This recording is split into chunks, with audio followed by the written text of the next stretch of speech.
What's up, everyone? Welcome back to Tasker's Barbecue Supply. Today, we're going to be smoking up a Wagyu brisket. This is one of our first Wagyu briskets we're ever done, so you're not going to want to miss this.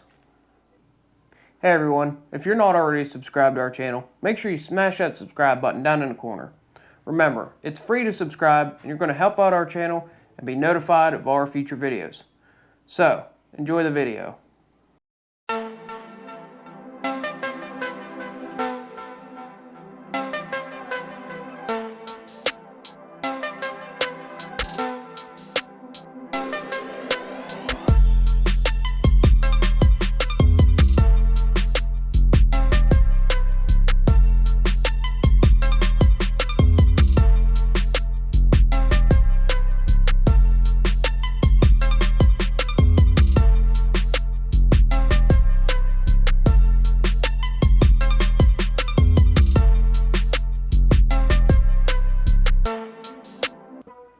Welcome back, guys. Today we're going to be smoking up a Wagyu brisket. Now this brisket is a American Wagyu brisket and it comes from Yamamoto Ranch in Palestine, Texas. This was the brisket that we ordered through Crowd Cow, and it's just a brisket flat. It's not a whole brisket, obviously, as you can see. So we're going to get this thing open up and see what it looks like on the inside. As you can see, they package it very nice. The vacuum seal, even after shipping, it's been in my freezer for about a month or so. And even after all that, the seal is still perfect. There's no broken seals anywhere, no leaks or anything. So the packaging's really nice. And all those steaks that we have from them are packaged the same way. They're all vacuum sealed really nice. And they all come with a nice decal on it that tells you exactly where it came from, the owner's name of the ranch, the exact weight, and it's really nice that they give you all that information. Not a whole lot of places will tell you where the meat actually comes from. So let's get this package open up and we'll be right back. Alright, we got this brisket all out of its packaging. We just patted it a little dry. And as you can see, it's a very nice brisket. It's got a lot of marbling in it. It does have a decent little fat cap on it, but it's not super thick. A lot of the ones you get from the grocery store have a massive fat cap on them. And not that that's bad. You can trim it down, get it down to that, quarter inch is roughly where I like to go. But the downfall is you're paying for that fat because you're buying that meat by the pound, so you're paying for all that fat you're trimming off. What I like about this one here is it's not going to take very much trim work. There will be a little bit, but not a whole lot. So not a lot of this is going to go to waste, which is what I like to see. Now, as we said, this was the American Wagyu brisket cut that we got from Crowd Cow. And we will drop our coupon code below so that you can get $25 off your first purchase at Crowd Cow. But this is an American Wagyu cut, and it is not in a full brisket. It's just a brisket flat cut. We're not 100% sure on how long this is going to take, just for a simple fact, we've never done a Wagyu brisket, and I usually do full briskets. I usually don't do partial cuts. But we're going to get this trimmed up, we'll get some seasoning on it, we'll put it on the grill, and we'll just go step by step and see how long it takes. So the first thing we need to do is we need to trim a little bit of this excess fat off, and anything that we don't think we need to leave on this while it's smoking. And like I said, we're not going to have to trim a whole lot.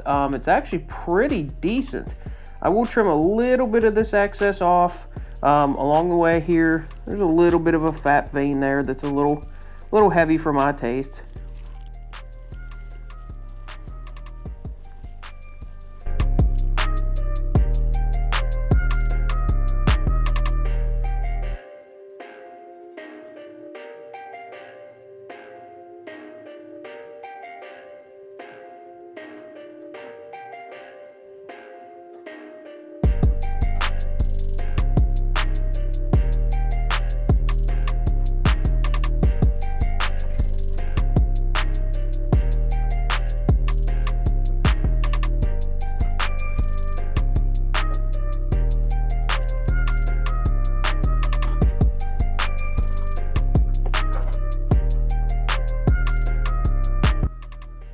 All right, we've got this top side trimmed up to where I like it.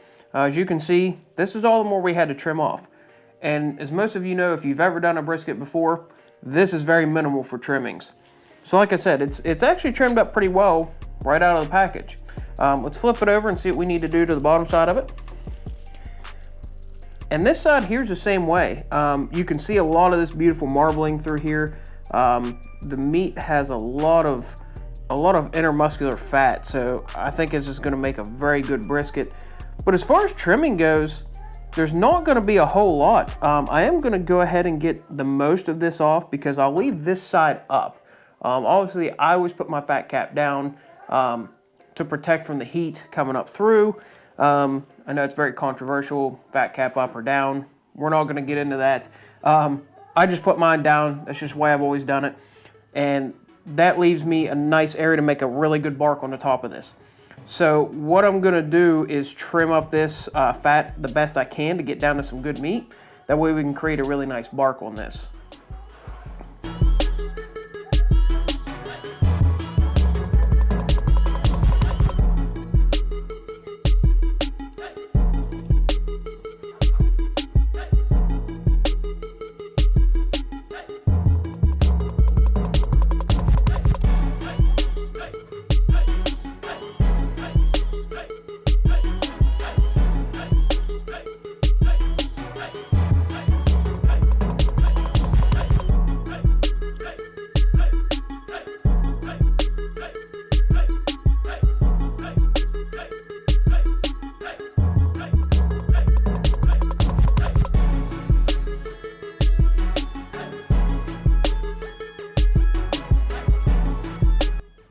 All right, it's time to get some seasoning on this brisket.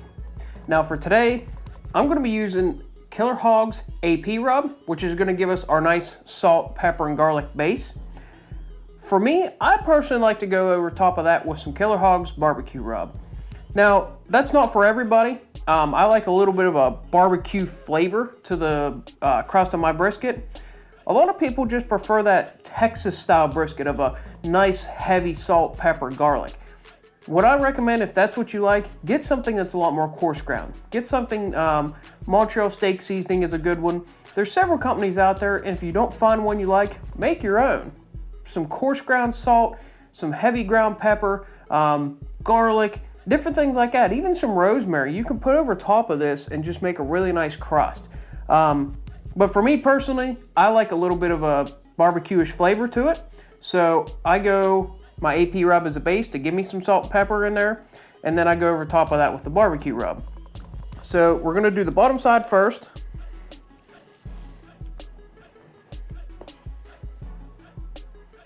And we're just going to give us a nice little dose of the AP rub all over everything. And you don't want to go super heavy when you're going with another rub over top of this.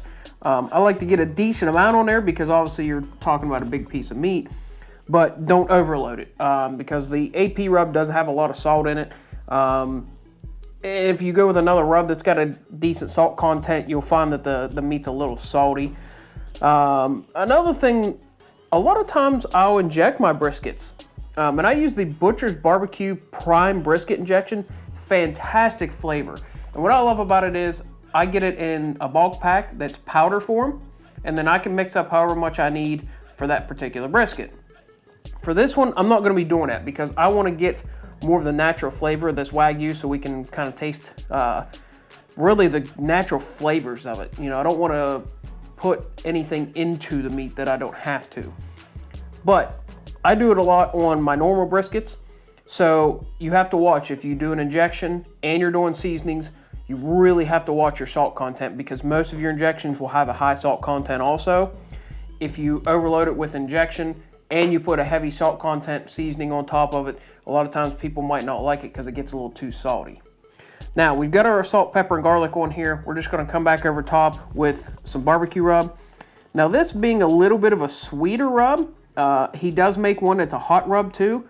It's very good on brisket also, and it's really good on chicken. But this is the sweeter side of it, so you can go a little bit heavier because it doesn't have a really, really high salt content. So it's not going to interfere with your AP rub too bad.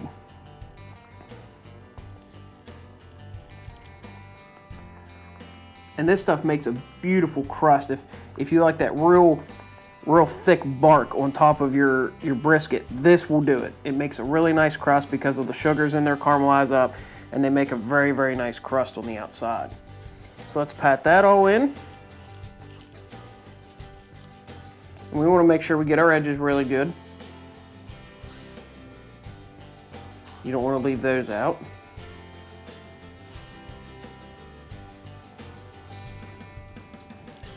All right. Now we're just going to flip this over. And we're going to do the same thing to this side. We're going to start with our AP rub.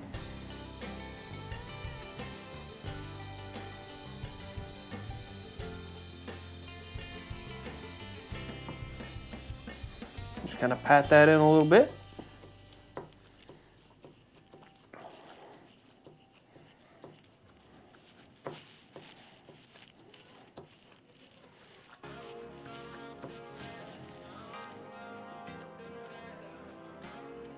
And then we're going to come back with our barbecue rub.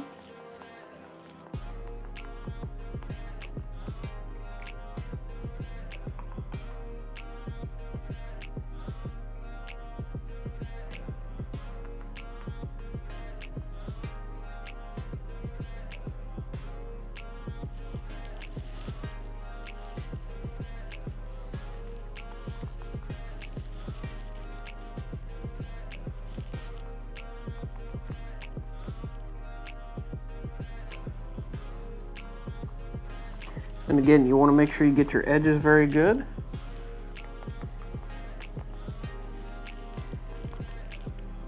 There we go. We'll pat that in.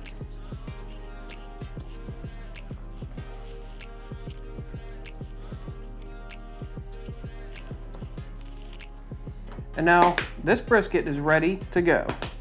All we're going to do at this point, I'm going to let this set for a few minutes and sweat. And that's going to help us with our bark, and that's going to help the seasoning stick really well. So we'll just let this meat sweat a little bit and let the seasoning get tacky, and we'll go fire up our grill. We're going to be using our rectec Bull 700 today, and we're going to be using Cooking Pellets Perfect Mix, of course, and we're going to be running 250 degrees. So I'm going to go get the grill warmed up. We'll see you out there in a few. All right, everyone, we're back. We're out at our rectec Bull 700. It's warmed up to 250 degrees using Cooking Pellets Perfect Mix. We've let this brisket set for a few minutes, sweat a little bit, and get that seasoning nice and tacky. It's ready to go on the grill. Now I'm going to be putting a thicker side toward my stack because I know that's the little bit warmer side of my grill as it cooks. So we'll set that on there. We'll get a couple temperature probes in it, and we'll just let it smoke at 250 degrees. What we're going to be watching for is we're going to wait for that stall period. Now, typically, a normal brisket stalls in the 150 to 170 area. Usually mine are around 160. They hit that nice stall, and as soon as I see them start hitting that stall, I come out and I wrap them in some butcher paper. With this being a Wagyu brisket, I'm not 100% sure where it's going to hit the stall. I've heard a lot of people say it hits it sooner, and I've heard a lot of people say it just doesn't even stall. It just pushes right through. So we're just going to kind of watch. If it hits a stall, we'll wrap it then. If it doesn't, probably around the 165 to 170 area, we'll go ahead and come out here and wrap it up in some butcher paper. Let's get it on the grill.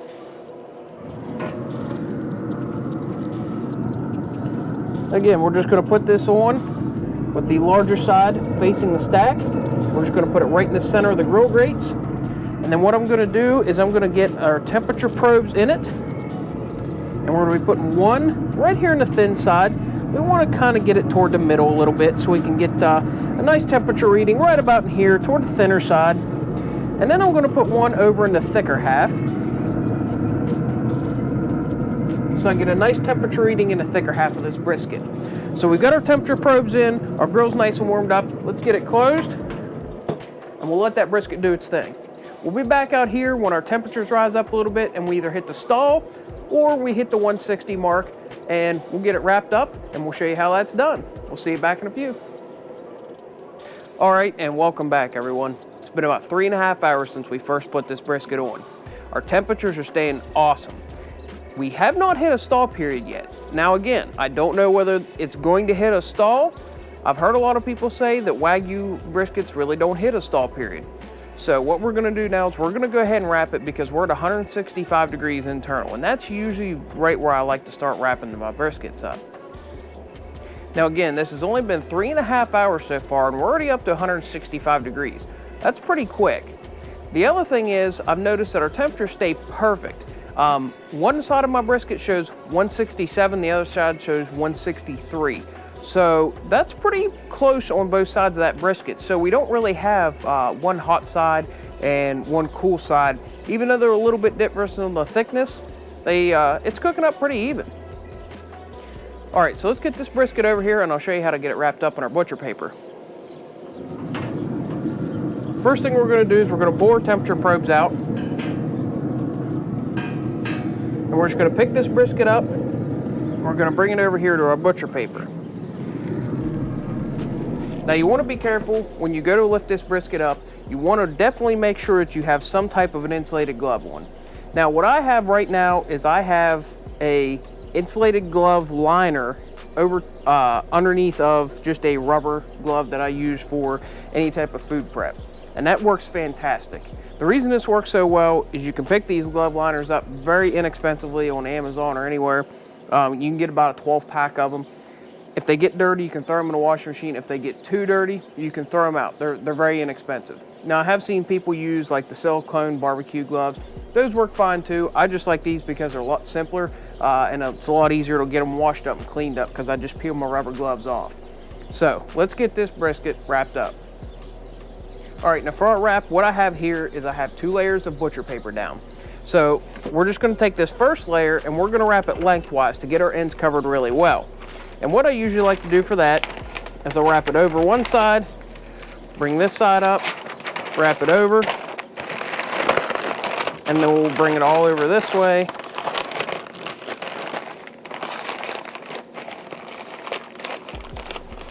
Wrap this up nice and tight.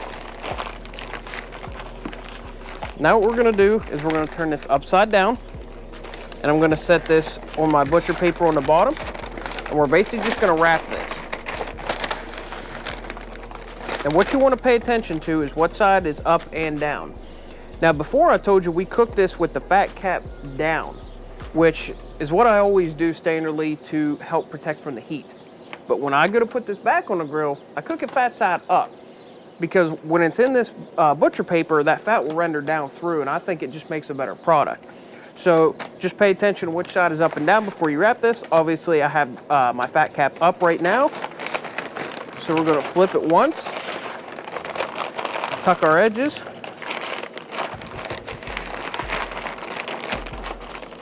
and then just continue to roll this up.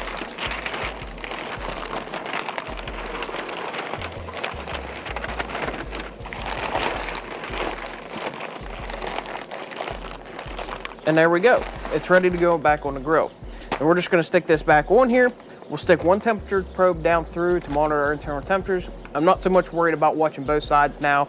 I just wanna get one in it so that we can watch it. We're gonna be taking this up to at least 200 degrees. I like to go maybe about 205, but it also depends on the consistency of the meat. Because you go by probe, when it probes through like butter soft, it's ready to go. So let's get this back on the grill.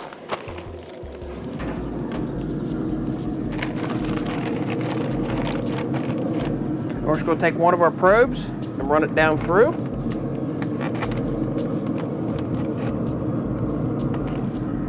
And it's okay to just go right through the butcher paper. It's not going to hurt anything to do that.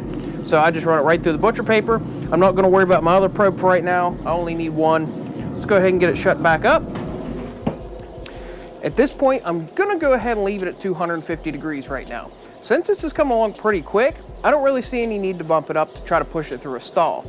Now, if within the next 20 minutes, half hour or so, I see it start to stay at a stall period, it doesn't want to push through that temperature and get up to the 180 and keep pushing its temperatures, maybe I'll bump it up to maybe 275. I usually don't like going any higher than 275, 280, but we'll just kind of keep a watch for it. If it does hit a stall, we will bump our temperatures up. If it doesn't stall, we're just going to maintain 250. So we'll see you back out here when our temperatures rise. All right, everyone, we're back. It's been about 7 hours total since we first put this brisket on. Now, when the temperature did get to about the 175 and 180 area, it did hit a small stall there for a little bit. So I went ahead and bumped my temperatures up to 275 degrees. but the stall was very, very minimal. Probably only about a half an hour. So, you know, when you're cooking briskets, a stall can last anywhere between a half an hour and 2 hours.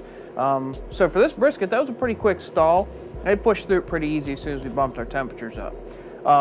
My probes on my bull say we're sitting at about 204, so we're going to go ahead and check that with my smack pin thermometer now and just make sure that that's accurate, and if so, we'll get it pulled off the grill. So let's check our temperatures real quick. And as you can see, we have some nice juices leaking out through this paper here. That paper does hold some in, but it lets a little bit of them out, not a big deal. Let's check our temperatures right through here. We'll just go right through the paper.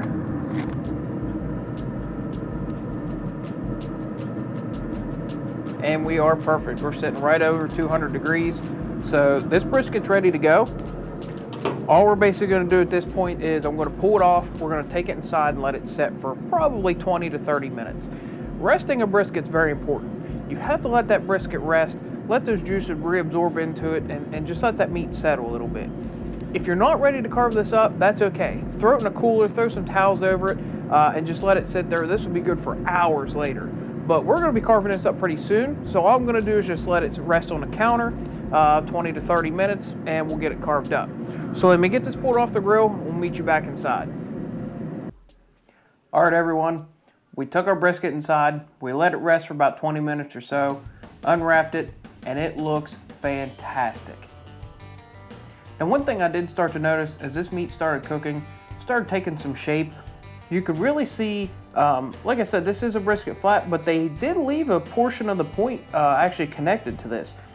When we were trimming it, it looked like all one piece of flat. The meat ran together really well, and it didn't have that huge fat vein going between your flat and your point. So it was really hard to tell at first, but you can see that there is some little bit of separation here, and it really sucked up tight like a point will do. You know, it'll kind of suck in tight and make it a little bit taller. So it does look like we have a little bit of the point still attached to this, so we get a little bit of flat and point to try out. But the cook went fantastic. We were only a little over 7 hours, which for a brisket this size isn't bad. We did notice that the stall was very minimal on this. And that's what I've heard a lot about Wagyu meats, and especially Wagyu briskets, is that the stall period is very minimal to none at all. And that's what I noticed too. It looks like the cook time was pretty quick on it too, and that's another characteristic of the Wagyu. So just to kind of recap a little bit of what we've done, we took this brisket out and we trimmed it up, and like you remember, there was very, very little trimmings to do. We got it trimmed up, seasoned it up with some Killer Hogs AP rub and some Killer Hogs barbecue rub. We stuck it on our rectec Bull 700 at 250 degrees and let it ride until our internal temperatures got to about 165, and we went out and wrapped it in our butcher paper. We put it back on, put our temperature probe back in, and waited till we got to about 200 degrees, slightly over 200 degrees. We pulled it off and let it rest for 20 minutes, and now it's ready to slice. So let's get to slicing this up, see what it looks like on the inside.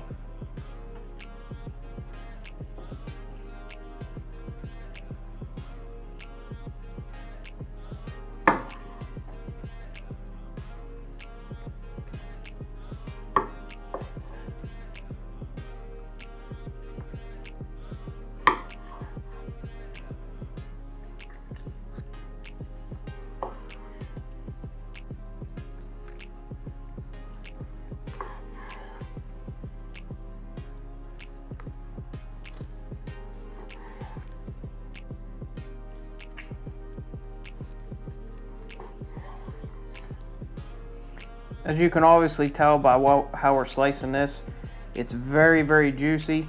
Has some nice bend to it. We'll give it a little bit of the pull test here. Pulls apart very nicely. It's very tender.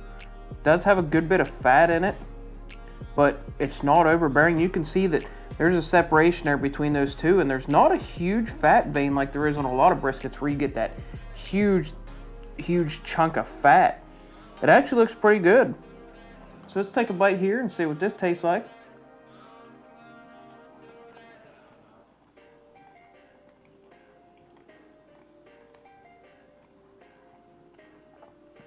The flavor's out of this world.